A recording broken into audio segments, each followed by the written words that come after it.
as Saul Goodman from Breaking Bad and Better Call Saul. And in this movie, Bob Odenkirk appears to be just your normal, ordinary guy. He has a wife, he has 2 kids, he works at a metal shop, he's got an old dad played by Christopher Lloyd that he's taking care of. But soon enough, we discover that Bob Odenkirk has a very mysterious past, and soon enough, it begins to show itself when on one night he's driving home on a bus, and a bunch of really obnoxious guys come on. They start pissing off a lot of people, especially him. After having kind of a crap day, he decides, you know what, I'm gonna kick the piss out of all of you, and he does exactly that, completely beats all of them to a bloody pulp, one of whom he leaves. I don't remember if he killed him or just left him in like a state where he was basically might as well be dead, basically a coma. It's here we discover this guy was basically at one point in his time an assassin, and now he's got the brother of the guy he beat the shit out of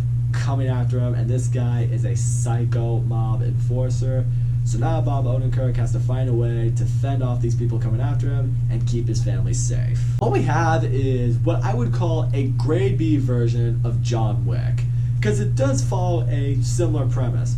You have this guy, he's basically a retired hitman, he just wants to live a normal life, and then something in his life happens, some really unfortunate circumstances just come along his way, and he's got to get back into it. And I will say this right now, Bob Odenkirk is great in this movie. I mean, you completely buy into him as this character. He's this disgruntled guy, he's not very happy, he's just trying to live a normal life, but you can see there is some damage to him. There's a past that he had that he kind of just wants to let go of, but he's having trouble doing that. And life has kind of been shitting on him lately. I mean, he and his wife don't have the best relationship. His son doesn't respect him at all, you know, he can't make the advancements in his job that he wants to. And what I liked seeing in him is when he kind of reverts back to these actions or these things that he used to do, you feel like, even though he's been retired for a while, this guy still fucking got it. He knows how to protect his family. He knows how to take these guys down. He's smart. He's quick. He knows how to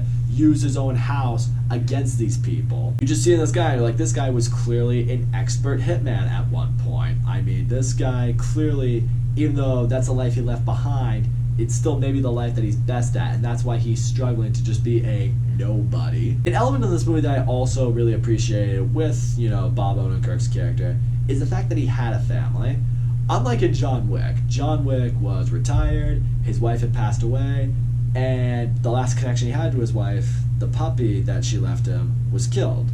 So when John Wick went on his big revenge mission against the people he once worked with, he didn't have anything to lose. He's just like, there's nothing left for me. I will go back and I'm gonna just wreck shit. One of the areas that I think really benefited this movie is the fact that Bob Odenkirk still had things to live for. He has his dad, he has his wife, he has his kids, he has people that he has to care about, that he has to protect. It brings a lot more tension to an action scene or when shit's going down, because at this point you're not just rooting for Bob Odenkirk to survive, you're rooting for his family. It's like you want to make sure that he can protect them, that he can keep them out of harm's way, and also in a lot of ways maybe gain their love and respect back that he might have lost along the way. I also was cool with the villain in this movie. I mean, is he a little bit over the top? Yes. I mean, he will just like kill people just for the hell of it, and when he kills people it's actually pretty brutal, but I kind of like that he was a little bit over the top, and he was a little bit, I don't know, like of a cartoon villain, like really in your face, really just kind of like just out there, really just, I don't know, a little obnoxious with how much of a dick he is. I guess that's what I will say about this movie. This movie never took itself too seriously. It's not necessarily trying to be the next John Wick. It's just trying to be a grade B version of John Wick. So as a result, are the villains as memorable in here as they are in John Wick? No. Is Bob Odenkirk's character as memorable of a character as John Wick? No, he's not. Is the action as great as John Wick? No. But everything works totally for what it's trying to be. When the action goes down, is it fun? Yes. Do you have a great time with it? Absolutely. This movie was also really well written. I thought the use of comedy that they would use in certain dialogue moments between certain characters really worked.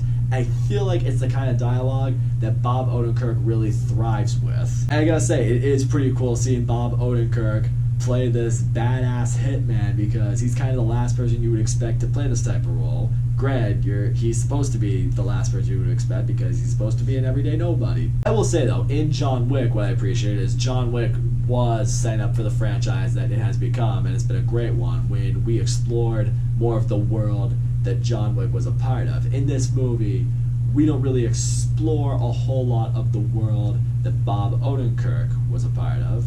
And that's what I guess I could say. If there's one thing that I felt a little unfulfilled by, it was that. I would like to have heard maybe more of the legend behind his character, if there is such a legend for him. Maybe they're setting that up for later movies. I heard a rumor, actually. Again, this is just a rumor, but if this happened, I think this would be fucking awesome. That this character and this movie takes place in the same universe as the John Wick movies. And maybe one day we would find out that Bob Odenkirk was a part of the same crime affiliation that John Wick was a part of, and then one day they join forces and just, you know, take out a bunch of assassins together. That would be actually really cool. I would love to see something like that happen. But all in all, Nobody, is it a simple movie? Yes. But is it a good movie? Hell yeah. Had a lot of fun with the action scenes in this movie. I loved Bob Odenkirk in the starring role. It's not the kind of role, again, that I would expect him in, but he really crushed it. I love the element that a character like him, having what he has, brought to a movie like this. I thought it added for more suspense and more intensity. The fight scenes when they go down, they're bloody, they're brutal. When someone takes a punch, you're just like, oof, that one hurt. In the end, if this is indeed a start to a franchise, or maybe even a continuation to a franchise we already have, I'd be very interested to see where they go from here. That's all I gotta say, guys. Thank you so much for watching my video. And as always, don't forget to leave a comment, like, subscribe, and I will see you all next time.